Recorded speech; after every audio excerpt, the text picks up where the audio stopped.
Kata Yesus, lebih mudah langit dan bumi lenyap daripada setitik dari hukum Taurat itu batal. Barang siapa yang menghalalkan babi dan mengajarkan penghalalan ini kepada orang lain, maka dia akan menempati neraka. Matius 5 nomor 19. Iya. Kalau nggak ada kita anak Allah, siapa lagi yang menyembah Allah? Ya kan? Menjelang masa memasuki detik-detik buka puasa. Bentar Bang Juma. Iya, bom. Dalam Bible itu adalah malaikat loh, Kardo. Keluaran 3 dulu. Ada apa ini semua? Intinya yang saya tahu, barang siapa yang makan babi, Tuhan akan datang membunuh mereka semuanya. Udah selesai.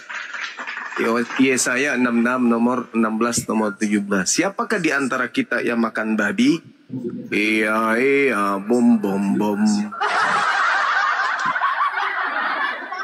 Tuhan mana Bang Juma yang apa nanti yang membunuh babi?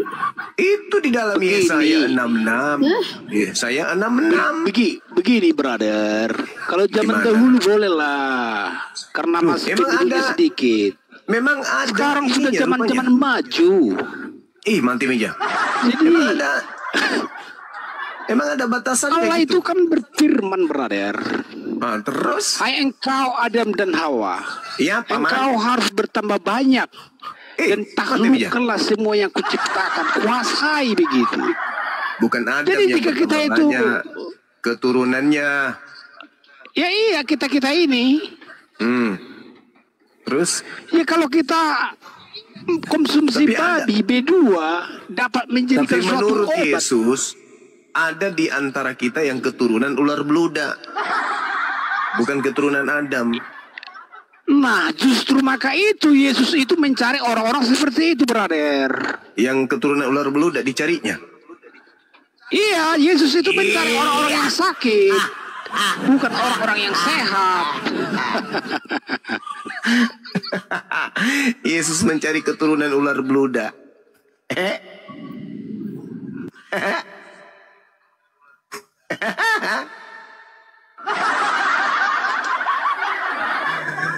Aduh, teman-teman saya, temanku Ani, kemudian Bu Roni, kemudian Endra, sudah siapkah Anda dibakar?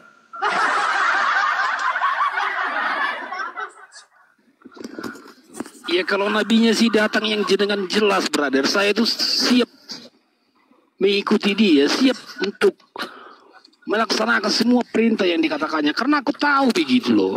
Jika kita itu sudah dipanggil begitu, sudah dikuduskan begitu, kita itu akan sama seperti dia, brother. Yesus mengatakan, kawan, barang siapa yang menghalalkan babi, Matius 5 nomor 19, maka dia akan menempati neraka. Masa nggak mau mendengarkan Yesus? Katanya pengikut Yesus. Kenapa makan babi? Beginilah brother, ketika Nuh Allah berfirman kepada Nuh, 5:19 ya. Allah berfirman kepada Nabi Nuh, hai engkau Nuh, baiklah engkau juga mengambil hewan-hewan yang haram, engkau masukkan ke dalam bahtera kapal supaya tidak lenyap. Jadi ada yang akan dapat diperoleh daripada makanan-makanan haram. Apa hubungannya jika dengan itu nanti? Apa hubungannya dengan Yesaya? Yesaya itu datang kemudian menjelaskan. Ya Nuh itu telah menyelamatkan. Tidak ada hubungannya dengan itu, Paman. Yesus datang juga meneguhkan itu. Barang siapa yang menghalalkan babi dan mengajak orang lain juga menghalalkan babi, maka dia menempati tempat neraka. Itu loh. Makan nasi juga penyakit Juma. Nggak ada dalilnya, jangan dibikin-bikin lah. Jangan dibikin-bikin. Jangan dibikin-bikin. Siap. Jangan bikin dalil sendiri Apalagi di Barang kamar. siapa yang mau Hei, saudaraku Kristen, jangan bikin dalil sembarang. Masa nasi juga haram? Nggak ada dalilnya. Cuma 01 katakan tadi itu tertulis di mana? Tolong. Matius 5 ayat 19, nomor 19. Begini brother Bang Juma ya. Ya. Begini ya. Jika Allah itu mengangkat atau menempatkan engkau di sebuah tempat beberapa waktu, dengar dulu. Iya. Lalu makanan di sana tidak ada yang layak untuk dimakan terkecuali babi. Untuk bertahan hidup harus mengkonsumsi daging babi. Apakah engkau harus memakan daging babi supaya dapat hidup? Nah, itu uzur pengecualian. Sama Ya, aku seperti mau tahu Yesus. jawabannya. Iya, sama seperti Yesus, kuduskanlah hari Sabat. Tapi ketika kemudian mereka lapar, Matius 15, Yesus kemudian memeti gandum untuk muridnya makan. Kan gitu, darurat. Berarti Bang Juma akan makan daging babi juga begitu? Alhamdulillah sekarang ini makanan ada di mana-mana. Padahal itu cuma hanya cobaan. Begitu banyak ayam sekarang, ayam potong, ayam goreng, ayam capcay, ayam hidup, banyak ayam kampus, bisanya dimakan. Kenapa justru Anda Kan makan tidak yang ada diharamkan? tadi makanan sejenis itu, cuma daging babi yang ada. Allah Tidak itu telah ada, mana ingin ada? mencobai supaya Mana pasti.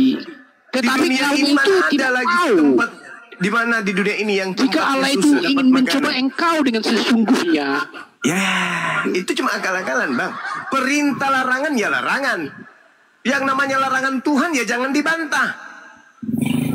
Harus didengarkan. Kasihilah Tuhanmu. Nah, kata Yesus, kalau mengasihi berarti apa?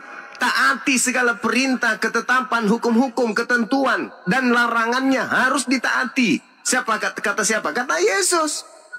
Apa kata Tuhan? Jangan makan babi, jangan ciuman babi. Ya jangan.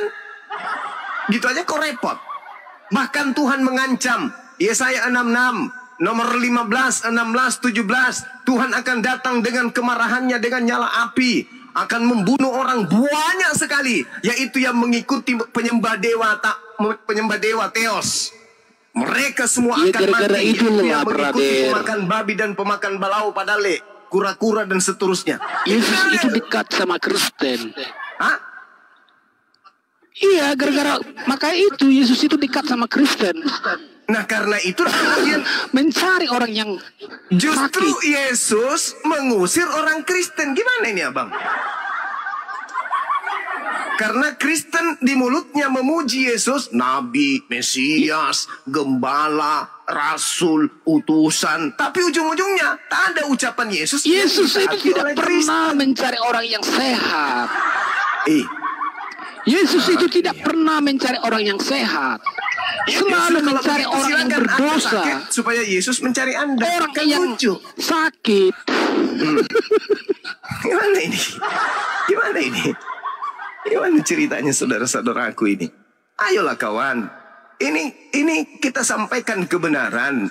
Barang siapa yang makan babi, dia akan dibakar oleh Tuhan. Dalilnya ada. Kenapa susah sekali meninggalkan babi?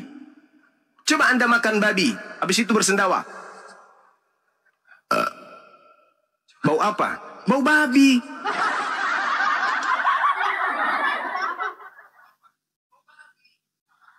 Anda lihat babi jijik. Kalau orang normal bang, melihatnya saja jijik. Ini Anda memasukkan ke dalam perut Anda.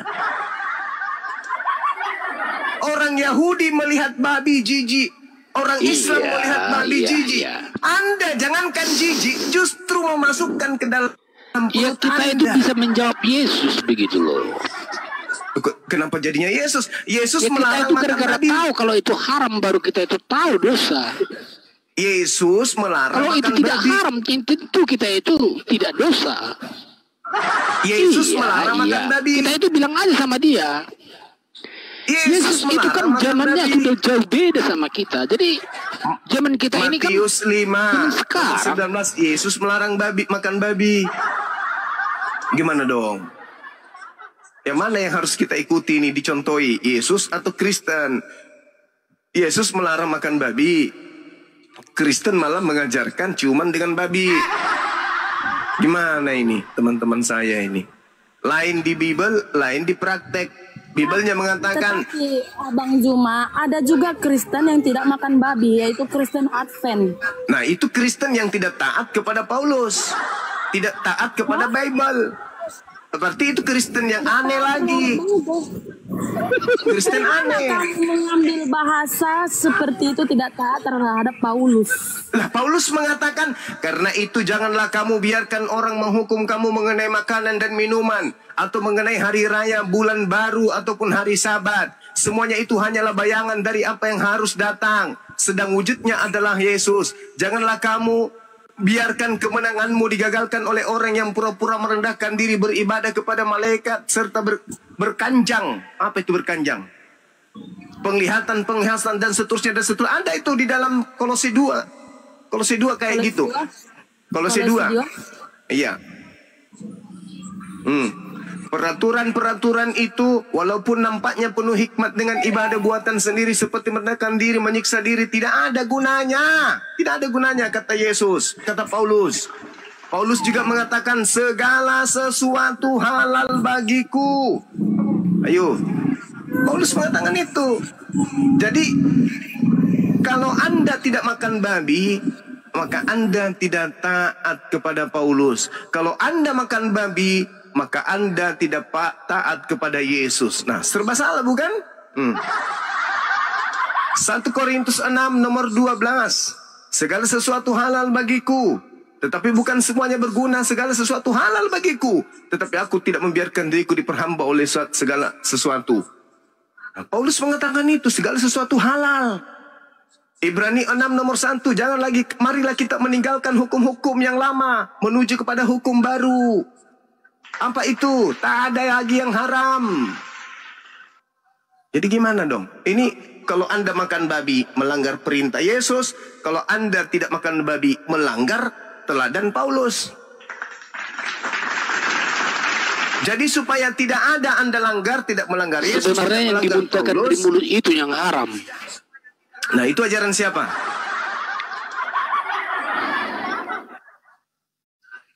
Kalau narkoba masuk ke mulut boleh. Alkohol masuk ke mulut boleh. Itu ajaran sepihak Semua dari ciptaan Bible. Allah harus dinikmati. Mati meja. Para zaman raja-raja dahulu menikmati ganja. Kan ada peraturan Tuhan. Kalau tidak dinikmati dosa loh. Kata Yesus dalam Matius 28 nomor 20. Dan ajarlah mereka melakukan segala sesuatu yang kuperintahkan kepadamu. Itu kata Yesus. Apa perintahnya Yesus? Taati, taati, kasihi Tuhan. Apa itu kasihi? Taati. Kasih itu taat. Misalnya nih, kita memiliki orang tua, memberikan aturan-aturan, anakku jangan begini, jangan begitu, jangan begini. Kalau kita kasih kepada orang tua, taati perintah orang tua. Kalau kita kasih kepada Elohim, maka taati perintah Elohim. Kalau kita kasih kepada Yesus, maka taati perintah Yesus. Kalau kita kasih kepada istri, taati perintah istri. Kasih kepada suami, taati perintah suami. Jangan Anda mengatakan kasih kepada Yesus, tapi semua perintah Yesus Anda bantah. Jadi Itu namanya apa munafik. yang ditaati Bang Juma? Ya kita itu harus kembali ke perjanjian lama dulu.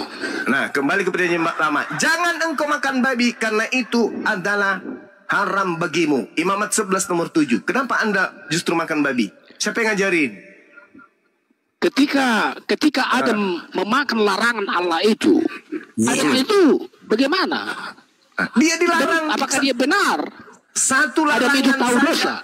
Satu larangan saja dilanggar Adam, hancur semua keturunannya. Lalu bagaimana dengan keturunan Kristen yang bapaknya memakan semua yang dilarang oleh Tuhan? Ayo. Jadi yang benar ini yang mana begitu? Ketika Adam itu memakan buah larangan Allah, Adam itu tahu mana yang baik, mana yang jahat. Apakah itu benar atau tidak? Buah. Ya, setelah makan buah. Nah, sebelum makan buah tahu nggak baik dan buruk? Ya aku itu kan mau nanya, apakah Adam itu tahu juga dia sebelum memakan buah itu? Ya yang tidak tahu. atau yang Berdasarkan Bible tidak tahu. Berarti kalau dosa itu buatan, kita itu dapat menguduskan. Mau ngomong anak-anak Allah. Poinnya mau kemana? Ayo, mau kemana poinnya? Balasa. Mau kemana poinnya? Adam sebelum makan buah pengetahuan, dia tidak tahu mana yang baik, mana yang buruk. Ketika dia tidak tahu mana yang baik, mana yang buruk, lalu makan buah ilmu pengetahuan baik dan buruk, itu tidak berdosa. Kenapa tidak berdosa? Ya, namanya juga tidak tahu. Ada enggak hukuman bagi orang yang tidak tahu? Tidak ada. Berarti tidak ada dosa waris. Emang tidak ada. Dosa waris itu hanyalah bohong waris yang dibuat-buat oleh gereja supaya bisa menjual Yesus kemana-mana. Kau mengandung dosa lo. Dari mana saya bikin dosa? Dari nenek kita Adam. Oh ya? Yes. Supaya tidak ada dosamu. Apa? Imani Yesus mati di atas pohon. Itu doktrin. Tidak ada dosa yang diwariskan Adam. Gak ada. Justru yang diwariskan Adam kepada cucunya adalah ilmu pengetahuan. Kenapa kamu bilang di atas pohon?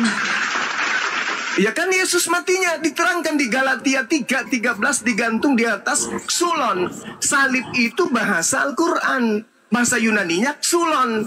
Xulon diterjemahkan ke dalam bahasa Indonesia artinya pohon. Berarti sebab ada tertulis, terkutuklah orang yang digantung di atas pohon. Bukan disalib. Salib itu bahasa Quran. Di atas pohon. Ya, perjemahan itu jangan diecer. Kita itu harus menggunakan ilmu pasti. Ilmu pastinya apa? Xulon bahasa Yunani. Kitab Anda aslinya bahasa Yunani. Ketika bahasa Yunani ini diterjemahkan ke dalam bahasa Indonesia, harus jujur dong. Jangan tinggalkan bahasa aslinya jauh. Lari dari arti yang sesungguhnya. Bang Zuma, tapi jangan ubah apa yang sudah dari kepercayaan seseorang. Lah, ini saya mengedukasi supaya kalian jangan dibodohi beribu tahun. Kalian sudah beribu tahun, kalian sudah berpuluh tahun dibodohi, ditipu oleh Lembaga Bible Indonesia. Berpendapat apa aja. Ibu, kitab ibu mengatakan. Jangan dimatikan mikrofonnya dong. Di sini kita kan debat atau diskusi. Iya, ibu coba Anda baca Galatia 3 nomor 13. Berpendapat Bang Zuma, terhormat. Ini bukan pendapat. Ini kita menyatakan kepastian.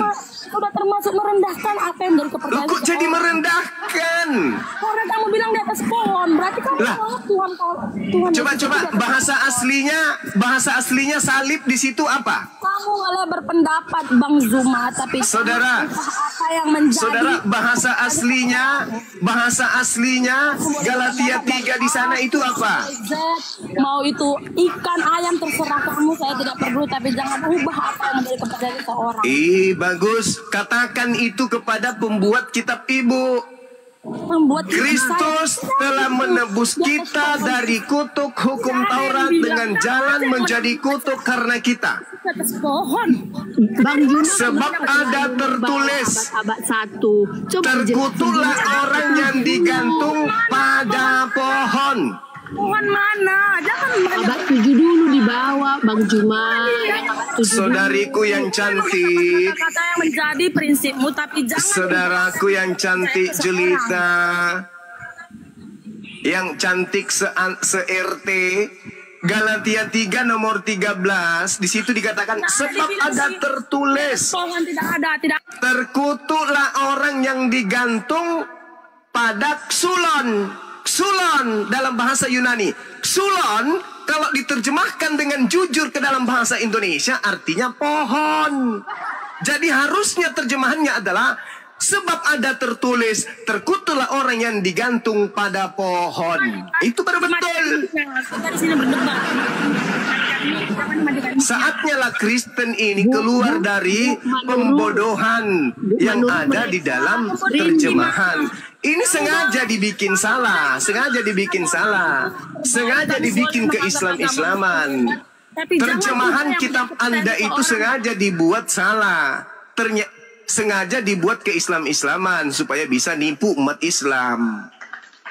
Karena ada perintah di dalam Bible, Matius 24 nomor 19, jadikanlah seluruh bangsa, jadikanlah seluruh bangsa. Itu perintah tidak itu? Perintah tidak untuk menjadikan seluruh bangsa menjadi Kristen? Bu Manuru, Bu Manuru, Pak Juma ingin menjelaskan abad pertama, abad pertama. Saya berbicara tidak ada moderator. Abad ke-7 belum diberitakan, masih abad pertama. Nah ini Ibu Ani paham, Ibu Ani ngerti bahwa di abad pertama bahasa yang digunakan Bible itu Xulon, bahasa Yunani. Xulon ketika diterjemahkan ke dalam bahasa Indonesia dengan jujur artinya pohon. Jadi mereka Ruangan ini menekankan bahwasannya agama yang memberitakan abad pertama, makanya saya nggak suka marah sama mereka ini. Sudah terlanjur didoktrin sama LAI ini. Gimana dong? Tapi temanmu kamu matikan mic. Seperti apa diskusi seperti ini? Ketika teman saya yang menyampaikan apa yang menjadi apresiasinya dimatikan. Hati-hati setruk, Bu. Bang Subat tidak. Lanjut ngomong Bang Subat. Dari A sampai Z. Iya, saya mute diri saya. Mute Bang Sumat. Saya mute diri saya. Tidak. Kenapa saya ini sebenarnya bukan ruang diskusi, tapi ruang untuk menghina agama. Saya jangan di mute. Agama seseorang yang mengarut. Memang berdiskusi, kasih ruang, kasih waktu. Jangan hanya ngomong. Bang Zumanya aja ngomong ketika Bang Hendra tadi Ya ngomong. udah Ibu bicara 2 hari kita tunggu. Enggak ada, jangan ada yang ngomong. Hanya Ibu Manuru yang ngomong, silakan. Semua di mute. Jangan gitulah, jangan begitulah. Ini namanya bukan ruang diskusi, tapi ruang untuk menekan suatu agama. Pasti saya di mute orang. Dasar. Buat apa kalian buat seperti ini? Untuk apa? Kita berdiskusi katanya, berdiskusi. Tapi ketika Bang Hendra tadi berbicara, tidak ada yang ngasih ruang untuk berbicara. Bang Zuma ngomong, Bang Hendra ngomong. Seperti apa gitu berdiskusi? Ini sebenarnya bukan ruang diskusi, tapi ruang untuk menekankan bahwasanya agama yang dianut oleh orang Kristen itu salah. Diskusi. Itu bukan diskusi ya Bang Zuma. Itu bukan diskusi. Ibu nggak diskusi tadi, Ibu nangis. Ibu nggak diskusi, Ibu nangis. Curhat.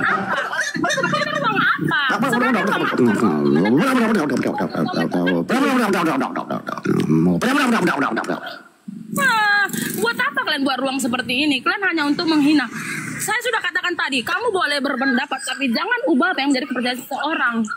Siapa pendapatmu apa saja? Jangan kamu katakan biarin ngoceh aja sampai pagi. Dia capek sendiri, dia nanti pingsan. Ibu, bahasa yang digunakan kitab Ibu pertama kali bahasa Indonesia atau bahasa Yunani atau bahasa Arab? Semua bahasa. Mate mija. Makanya di Arab ada agama Kristen Ortodoks, baik itu Arab. Saya tanya pertama kali kitab Ibu ini dikarang oleh Paulus dalam bahasa apa? Semuanya ada. Mama Paulus abad ketiga datang ke Arab memberitakan. Mati nih abad ketiga Paulus datang. Mama puangnya mantra saya betul. Abad ketiga Paulus datang ke Arab. Sebenarnya perempuan atau laki-laki sih Zuma? Saya kan bertanya. Lalu lu kenapa dia lari? Kayaknya ada yang tarik kakinya ke bawah. Kena report dia sama TikTok yang kena. Tegur dia. Kata TikTok nggak boleh ibu ngomel-ngomel sendiri. TikTok ngomong gitu. Diomelin sama TikTok. Naik lagi tapi jangan gitu. Naik lagi kita diskusi pelan-pelan. Jadi saya jelaskan sebelum maghrib ya. Jadi gini. Ibu-ibu yang cantik, jelita, ya dengarkan. Galatia 3 nomor 13 itu pertama kali ditulis dalam bahasa Yunani.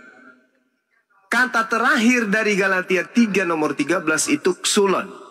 X-U-L-O-N. Xulon. Xulon bahasa Yunani. Ketika diterjemahkan ke dalam bahasa Indonesia, terjemahan yang jujur adalah pohon. Terjemahan bohongan adalah salib. Kenapa dikatakan salib? Karena ingin ke-Islam-Islaman. Biar dianggap seperti Al-Quran gitu loh. Apa tujuannya? Untuk melakukan, mempraktekkan amanat agung Matius 28:19. Jadikanlah seluruh bangsa menjadi Kristen. Jadi karena bangsa Indonesia kebanyakan Islam, maka cara untuk menjadikan Islam menjadi Kristen adalah merubah-rubah Bible masuk ke dalam zona keislaman agar umat Islam bisa menjadi Karisteng. Nah, itulah amanat agung. Bang Juma, Ya, mau nanya ya. saya Pak Juma. Jadi Silakan. Paulus itu abad ketiga datang ke Arab. Masa diceritain usianya dulu. Paulus sampai 300 tahun, Ibu? Paulus itu hidup sesamanya Yesus, Bu. Dia hidup, itu tahun 70-an dia sudah ada lagi di bumi. Kok abad ketiga dia datang? Hantunya yang datang. Akulah Paulus yang kamu penggal. Gitu. Enggak lah, Ibu. Jadi, Paulus itu mati antara tahun 70 sampai tahun 80-an. Paulus mati. Gitu. Abad keempat gereja Mati sudah meja. ada di Kalau Paulus Arab. abad keempat itu tinggal hantunya, Abad Pak. ketujuh Berarti abad ke-7 lagi Paulus datang, Pak. Agama Abad keempat, abad datang. ketujuh umurnya Paulus berapa ya? 300 tahun ibu ya umurnya Paulus itu. Iya. Oh iya katanya. Iya. Bang Jum jangan terlalu serius. Ini bangsa kita, bangsa Indonesia. Udah. Sampai Aduh, begitu. teman-teman, hari ini hiburan karena kebetulan Bang Handi hari ini ulang tahun, Masya Allah. Selamat Oke. panjang Kirim umur. dulu tulang. Bang Handi panjang umur, sehat selalu. Mudah-mudahan murah rezekinya, diberikan kesehatan, akal yang waras sampai kembali ke jannah. Amin.